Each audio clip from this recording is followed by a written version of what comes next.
එකම එක ගුරුවරයෙකුට පුළුවන්ද මුළු ජීවිතයක්ම වෙනස් කරන්න? චිංගීස් අයිත්මාතාවගේ පළමු ගුරුවරයා කියන අතිවිශිෂ්ට කෘතියේ ඇසුරින් නිර්මාණය වුණු ගුරු ගීතය ඇත්තටම ඒ ප්‍රශ්නෙට දෙන උත්තරයක් වගේ. ඉතින් මේකෙන් කියවෙන්නේ පරිත්‍යාගය ගැන, නොසැලෙන ධෛර්යය ගැන, ඒ වගේම අධ්‍යාපනයට තියෙන ඒ අසීමිත බලය ගැන කියවෙන හරිම ප්‍රබල කතාවක්.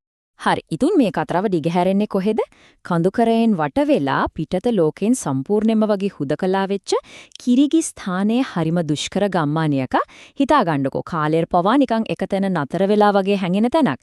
අන්නේ ඒ නිශ්චල ඒත් ටිකක් බර පරිසරය තමයි මේ කතාවට අමුතුම ගැඹුරක් එකතු කරන්නේ. මේ අහන්නකෝ කතාවේ ප්‍රධාන චරිතේම තමන්ගේ අතීතය දිහා ආපහු හැරිලා බලමින් කියන දෙයක් තමයි මේ. ඉතින් මේ වචන ටික අහුවම කතාව පටන් ගන්නෙද්දිම අපේ හිතේ ලොකු කුතුහලයක් ඇති වෙනව නේද? මොකක්ද මේ පොප්ලා ගස් දෙක පිටිපස්සේ හැංගිලා තියෙන කතාව? ඊයේ ඉතිහාසයේ මොන වගේ එකක් වෙන්නේ නැද්ද? හරි දැන් අපි කතාවේ හදවතටම යමු. ඒ තමයි අල්තිනයි. එයා තමයි මේ කතාවේ ප්‍රධාන චරිතය.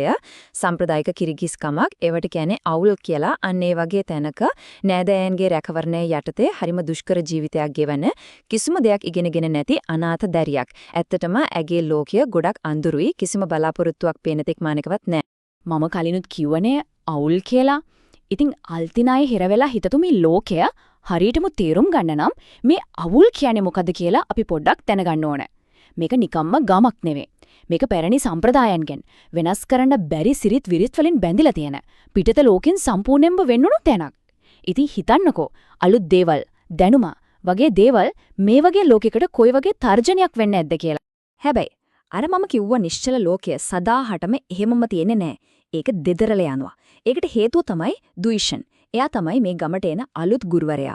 අලුත් ආණ්ඩුවෙන් එවන්න තරුණ උද්‍යෝගයෙන් පිරුණු කෙනෙක්. වැදගත්ම දේ එයා අරගෙන එන්නේ පොත්පත් විතරක්ම නෙවෙයි.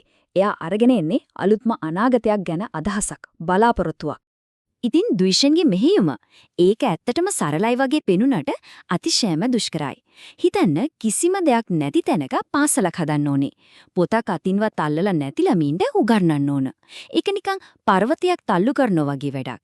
මොකද යාට සටන් කරන්න වෙන්නේ වෙනසට පණ වගේ බය මිත්‍යාවෙන් ඔලෝ පුරවගත්ත සමාජයක් එක්ක. ඇත්තටම ද්විෂන් කියන්නේ ඒ ගම ප්‍රතික්ෂේප කරන අලුත් ලෝකයම තමයි. හොඳයි මෙන්න මෙතනින් තමයි කතාවේ නියම ගැටුම පටන් ගන්නෙ. ඒ තමයි අර පළවෙනි පාසල හදන්න කරන මහා අරගලයක්.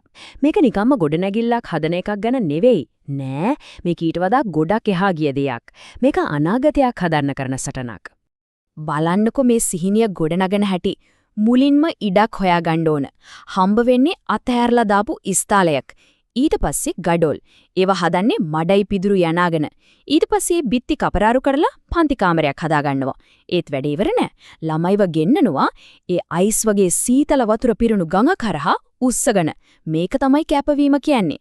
දුයිෂෙනුයි එයාගේ අර පොඩි ළමයි ටිකයි අතහැරලා දාපු ඉස්තාලයක් දැනුනේ පන්සලක් කරන්න දරන ඒ මහන්සිය ඇත්තටම පුදුමයි. හදෙන හැම මඩ ගඩොලක්ම ඒ හැම දෙයක්ම එයාලගේ අදිෂ්ඨානියට හොඳම සාක්ෂියක්. හැබැයි භෞතික බාධකවලට වඩා ලොකු අභියෝග තිබුණා. හිම, සීතල, ඒවට වඩා දරුණු දේවල්.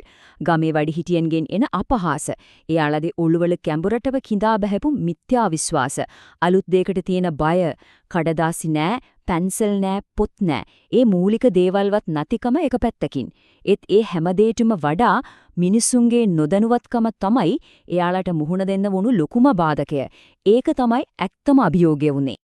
ඉතින් කතාවේ හැමදේම උඩු යටිකුරු වෙන තැනට අපි දැන් එනවා. කතාවේ උච්චතම අවස්ථාව. අල්තිනායි දැකපුවේ පුංචි හීනය, ඉගෙන ගන්න තිබුණේ ආසාව. ඒකට හිතා ගන්නවත් බැරි විදිහේ තර්ජනයක් එල්ල වෙනවා. මොකද අර පැරණි ලෝකය තමන්ගේ බලය ඔච්චර ලේසියෙන් අතාරින්න සූදානම් නෑ. වෙන්නේ මේකයි. අල්තිනායිව විකුණනවා. කවුද? ඇගේම නෑන්දා. බලහත්කාර විවාහයකට එයාව විකුණලා දානවා. හිතන එකම සිදුවීමකින් ඇගේ මුළු අනාගතයම ඇගෙන් උදුර ගන්නවා. ඒත් එක්කම ඇගේ හීනිය සුණු විසුණු වෙලා යනවා. ඒ වෙලාවේ අල්තිනායට දැනෙන වේදනාව, ඒ බලාපොරොත්තු සුන්වීම අපිට හිතා ගන්නවත් අමාරුයි. ඇයගේ ජීවිතේ තිබුණු එකම එක බලාපොරොත්තුවේ එළියේ. අන්ද ඒකත් ඒ විදියට නිවිලා යනවා. ඉතින් ඒ මොහොතේ පේන්නේ පැරණි ලෝකයේ දිනුවා වගේ. මේක අල්තිනායික විතරක් ඛේදවාචකයක් නෙවෙයි. නෑ මේක අලුත් දෙයට එරෙහිව දැනුමට එරෙහිව අර පරණ සම්ප්‍රදාය බලවේග ලැබපු తాවකාලික ජයග්‍රහණයක්. ඒත් හැමදේම ඉවරයි කියලා හිතන තැනදී දුයිෂන් ඉස්සරහට එනවා. ඔහුගේ නිර්භීත මැදිහත් වීම තමයි හැමදේම වෙනස් කරන්නේ. එයා තමන්ගේ ශිෂ්‍යාව අර අඳුරු ඉරණමෙන් බේරගන්න මුළු ගමක් එක්කම තනියම සටන් කරනවා. හොඳයි. ඉතින් දුයිෂෙන් කරපු ඒ කැපකිරීමේ ඒ ධෛර්යයේ ප්‍රතිඵලය මොකක්ද? ඒකෙන් දිගු කාලෙනෙම මොකද වුනේ? ඒ එකම එක සිදුවීමකින් මුළු ජීවිතයක්ම වෙනස් වුනේ කොහොමද? බලන්න මේ තමයි ඒ වෙනස.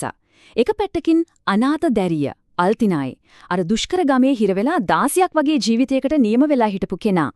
අනිත් පැත්තෙන් ආචාර්ය අල්තිනායි සුලේමානෝවා දර්ශනය ගැන උගන්වන කීර්තිමත් මහාචාර්යවරයෙක් විද්‍යාඥවරයෙක්.